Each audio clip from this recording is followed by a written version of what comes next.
Good morning and welcome back to the 120th.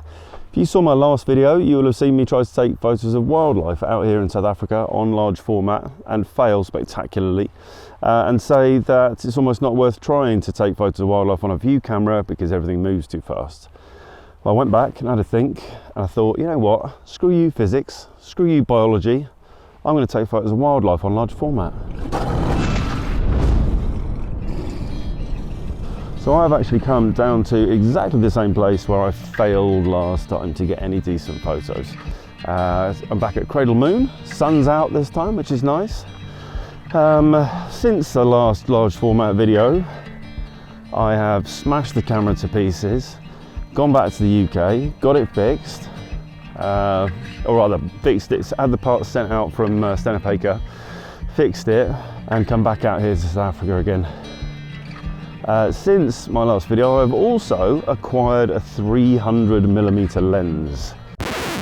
Right, for some reason whilst filming this video, I couldn't get my head around the fact that what I actually bought was a 360mm lens, not a 300mm lens. So if you could do me a favour, and whenever I say 300mm lens, please hear 360mm, because I've actually got a 360mm lens, which hopefully will help me in this quest to take photos of wildlife.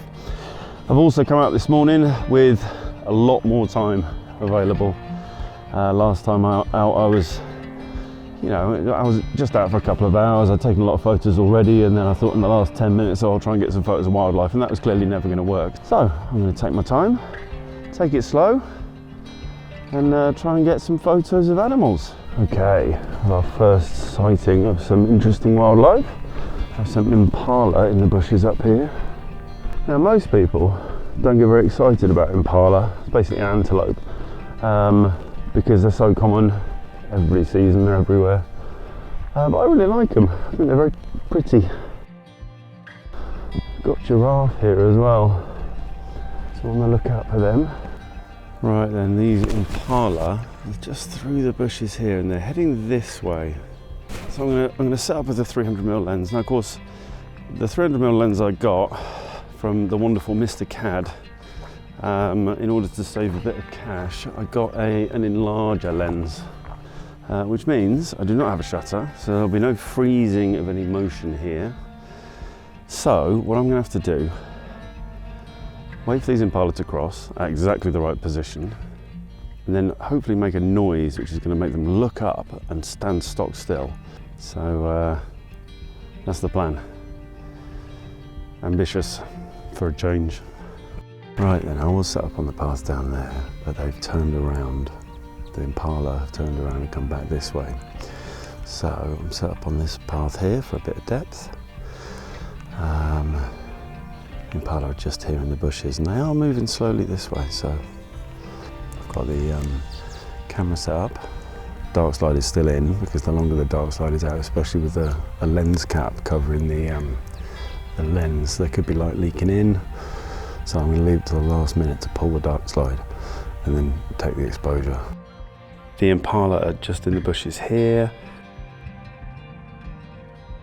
and they're coming closer, and now they're crossing the path. So let's take the exposure, and here it is, nicely exposed, in focus, and that there is an impala. Yeah, he moved, no good. Right, and that's 2 sheets of film exposed. I'm going to keep walking and see what else I see. I know there are some giraffes around here. They're obviously slightly slower moving, and I might be able to get a bit closer to them. So, obviously impala, even in a fenced game reserve like this, are still jumpy as hell. So I could do with an animal that is a little bit less twitchy. So I'm going to keep walking and see what I see. It's a beautiful day for it. Right then. Next target, here we are. Just here in the field, there is an antelope lying down, chilling out, enjoying the sunshine. I'm going to need to get pretty close to it, but if I can creep close enough without disturbing him,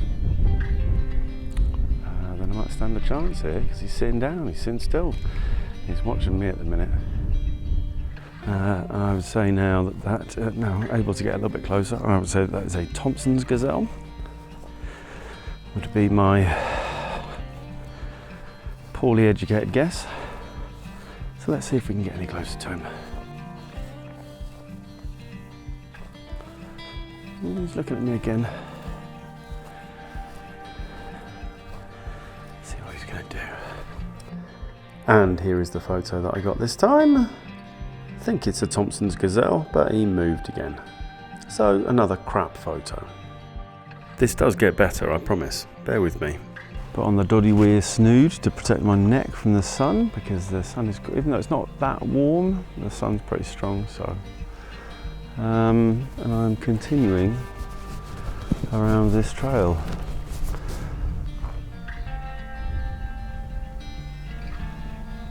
Giraffe, just up through there in the trees. Here we go. You can just see his head. So let's go see how close we can get to that. Very exciting.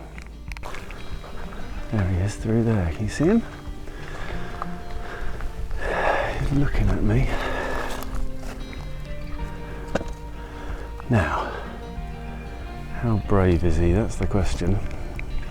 It's a much bigger animal, so should in theory be less scared of me. Let's have a look. Here he is.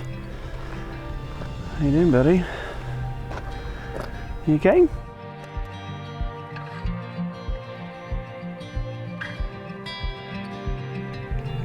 He's pretty chilled out. He's chomping away. See if we can get a photo of him. The sun is right behind him. Well, above and behind at the minute. Let's try it. Stay there, buddy. Stay there. Let's spin this round. It's a thing that all of these animals do. They all turn their back to you, which is very annoying. Oh, he's going. That's annoying. Come on, buddy. Come back. Well, this giraffe, which is just here, on that tree. You can see his head poking out. He's edged back towards this tree that he was eating before. So I'm hoping if I sit tight here long enough, he'll get his confidence back and creep back to that tree. God, mate, you've been chewing the same mouthful now for 10 minutes. Swallow it down and go and get another one. Right, well, he got his confidence back. He wandered across there and behind that fucking tree. So let's move again, see if we can catch up with him. Right, I am literally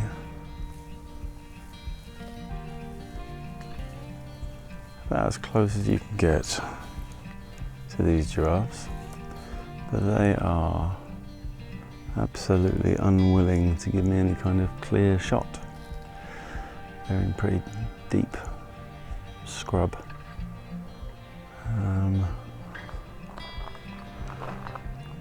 The big one, oh, this one's actually not too bad. Oh, let's see if we can get this going. Right. And here we go, the first discernible image of an animal. So that's good. Not a great one though, nothing to it. This one I quite like actually. He's facing the camera, he's looking at me. And with a good heavy crop. There's not a bad image there. Right then, I'm back. So what did we learn? I think I learned there's a couple of limiting factors to being able to shoot wildlife on large format with a view camera specifically. Number one is the one that you would expect, which is that with a view camera, you have to set up your shot, then you have to cover the lens in this case, or close the shutter, then put in your film holder, then take your dark side out, take your exposure, and the amount of time it takes between setting up the shot and actually being able to take the exposure for wildlife is a real problem. The other thing though, which I guess I hadn't really got my head around, didn't really think about and should have been obvious, is the focal lengths. Now, on a 4x5, and that's 4x5 specifically, the Stenopeika has quite a wide range. It can go from a 65mm lens up to a 360mm lens with the standard bellows in its standard configuration. And that's actually pretty good for a 4x5 field camera. That's quite a lot of range, especially the 360 on the far end is pretty good. Most cameras you'll see will go up to about 300 maybe. Sometimes you get a 400. But the problem is that 360mm on a 4x5 camera is the equivalent of something like 120mm on a 35mm.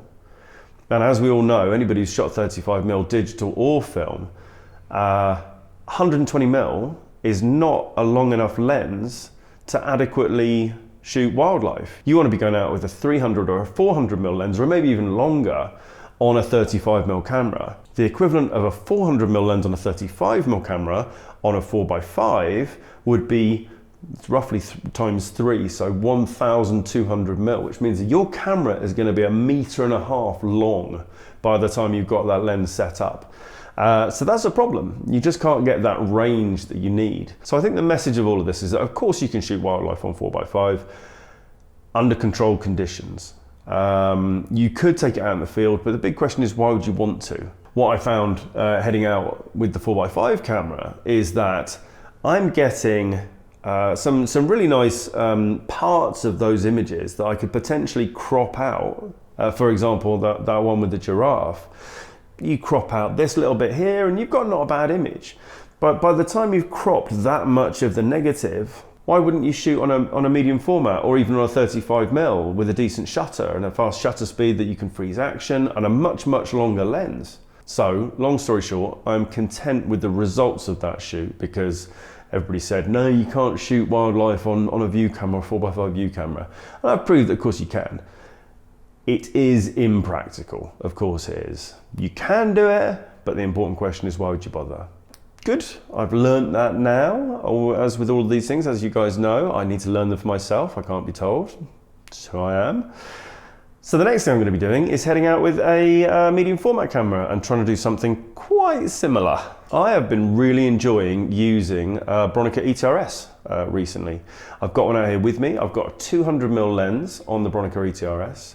And I've got a doubler, so I'm going to head out with that and see what I can capture on a camera with a shutter, with the ability to shoot at 1/500th of a second, and of course give you that instantaneous. I'm looking in the viewfinder right now, and I'm going to hit a button, and I'm going to take the shot. So all in all, as an equipment package, much more suited to that kind of photography.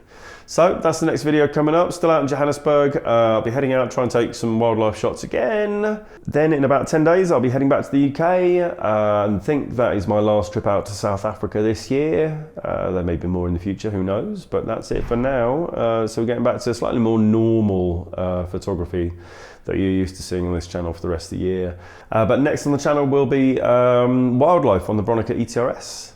Which is a cracking little camera, so we're looking forward to that. If you're not currently subscribed, please do subscribe so you don't miss that.